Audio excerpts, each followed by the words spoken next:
और supreme court की advocate Kanika Bhardwaj हमारे साथ जुड़ चुकी हैं न्यूज इंडिया पे। कनिका जी, आपका सबसे पहले बहुत स्वागत। केजरीवाल की जो जमानत पर जो सुप्रीम कोर्ट का फैसला आया है, हम क्या माने, ये नई राहत है या फिर पुरानी दिक्कतें आगे भी बरकरार रहेंगी, कैसे देखा जाए? जी बिल्कुल, ये पहले मैं बता दूं कि अरविंद केजरीवाल जी को अभी सिर्फ इंटरिम बेल मिली है। इंटरिम बेल मतलब कुछ टाइम के लिए वो बाहर रह सकते हैं, बट अभी तो प्योरी बेल उनको मिली नहीं है, तो ये एक प्रॉब्लमैटिक चीज है। दूसरी, अभी वो अरेस्टेड ही रहेंगे क्योंकि सीबीआई के जो मैटर है प्रिवेंशन ऑफ करप्शन एक्ट में अभी भी कोई डिसीजन नहीं आया है कोर्ट का, तो अभी भी प्रॉब्लम तो है क्योंकि वो जेल में बने रहेंगे, अभी बाहर नहीं आ सकते।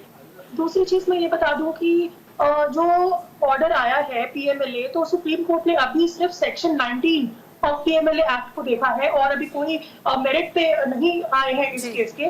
सिर्फ सेक्शन 19 ऑफ पीएमएलए एक्ट में दो चीजें कही गई हैं कि आप एक्यूज को तब तक जेल में रख सकते हो या तो कोई मटेरियल एविडेंस है ऑन रिकॉर्ड या फिर रीजंस टू बिलीव है। तो कोर्ट कहता है कि हमें लगता है कि सिर्फ इंटेरोगेशन अगर किसी एक्यूज का हो रहा है तो सिर्फ पूछताछ के बेसिस पे या इंटेरोगेशन के बेसिस पे आप किसी भी अक्यूज को जेल में नहीं रख सकते। तो इस बेसिस पे जो है उनको अभी सिर्फ इंटरिम बेल मिली है। मुझे लगता है कि प्रॉब्लम्स तो अभी भी आगे जारी रहेंगी। अच्छा कनिका जी, ये भी आपसे समझना चाहेंगे, जिस तरह से अरविंद केजरीवाल की तरफ से याचिका दायर की गई थी, याचिका में इस बात का जिक्र था कि जो ईडी ने उनकी गिरफ्तारी की है वो गिरफ्तारी ही गलत है, वो अवैध है।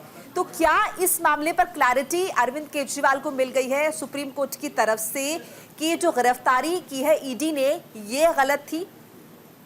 जी नहीं, ये उनकी, हालांकि ये उनकी सबमिशन है कि जो ईडी ने गिरफ्तारी की है वो इलीगल है, बट इस पे अभी कोई क्लैरिटी नहीं है, कोई ऑर्डर अभी इसका आया नहीं है। अभी जो रिसेंट इंटरिम बिल मिली है केजरीवाल जी को, उसमें भी जो बेंच है उन्होंने बोला है कि हम लार्जर बेंच को अप्रोच करें और जो लार्जर बेंच है वो मेरिट पे डिसाइड करे इन सब चीजों के बारे में कि जो गिरफ्तारी है वो अवैध है या नहीं है, या फिर वो जो सीएम का पद है वो उनका बना रहेगा या नहीं बना रहेगा, वो मेरिट पे वो चीजें एक लार्जर बेंच देखेगा। अभी फिलहाल में इस चीज पे कोई क्लैरिटी नहीं दी गई है। देखिए, यहाँ पर सुप्रीम कोर्ट तमाम बातें भी कह रहा है कि सिर्फ हम आप पूछताछ करें इसीलिए वो जेल में रहे, ये भी अनुचित नहीं है। यानी कि और तमाम एंगल्स को खंगाला जा रहा है कि सुप्रीम कोर्ट भी नहीं चाहता, क्योंकि आपने भी देखा होगा कनिका जी, पहले भी सुप्रीम कोर्ट ये कह चुका है कि चुने हुए वह सीएम है और बहुत टाइम तक उनको जेल में नहीं रखा जा सकता।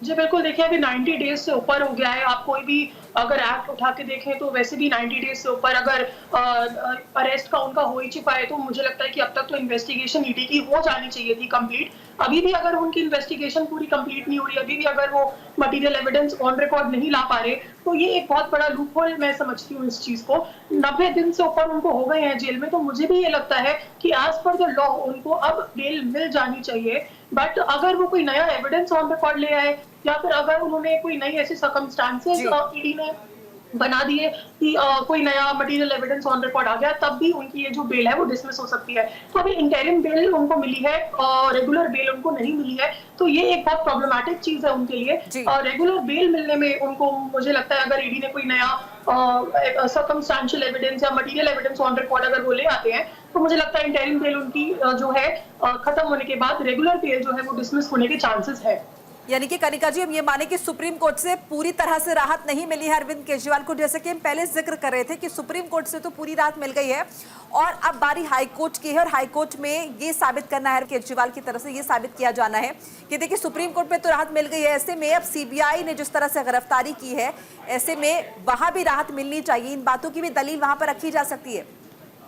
जी बिल्कुल, इनको ये जो बेनिफिट है जो इंटरिम बेल का, ये एक बेनिफिट माना जा सकता है केजरीवाल जी के केस में। तो ये जो बेनिफिट उनको मिला है इंटरिम बेल का, ये सीबीआई का जो केस चल रहा है उसमें भी उनको ये एज अ बेनिफिट ही माना जाएगा। कि जितने भी ग्राउंड्स सुप्रीम कोर्ट ने अभी दिए, क्योंकि सुप्रीम कोर्ट का जो ऑर्डर है वो लॉ बन जाता है। सुप्रीम कोर्ट ने ये कह दिया है साफ साफ कि mere interrogation does not allow any person to get arrested, ये अब एक लॉ बन चुका है। तो जब सुप्रीम कोर्ट ने एक लॉ पास कर दिया, तो ये जो बेनिफिट है वो सीबीआई के कोर्ट में भी इनको 100% मिलेगा।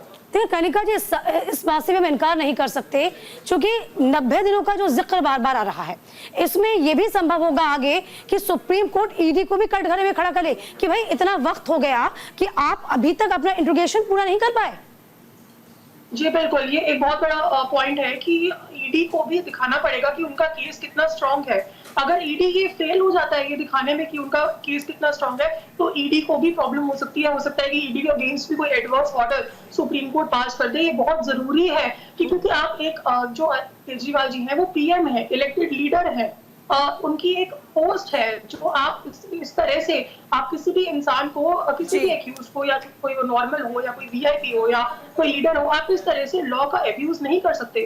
और ईडी को अपना केस बहुत स्ट्रांग बनाना पड़ेगा। जहां तक अभी तक जो केस के जो डेवलपमेंट है, ईडी ने ऐसा कोई भी ठोस सबूत नहीं दिया है ऑन रिकॉर्ड। अगर सुप्रीम कोर्ट और शायद इसी बात जो है अरविंद केजरीवाल के पक्ष में जाती नजर आ रही है। शुक्रिया तमाम जानकारी हमें देने के लिए।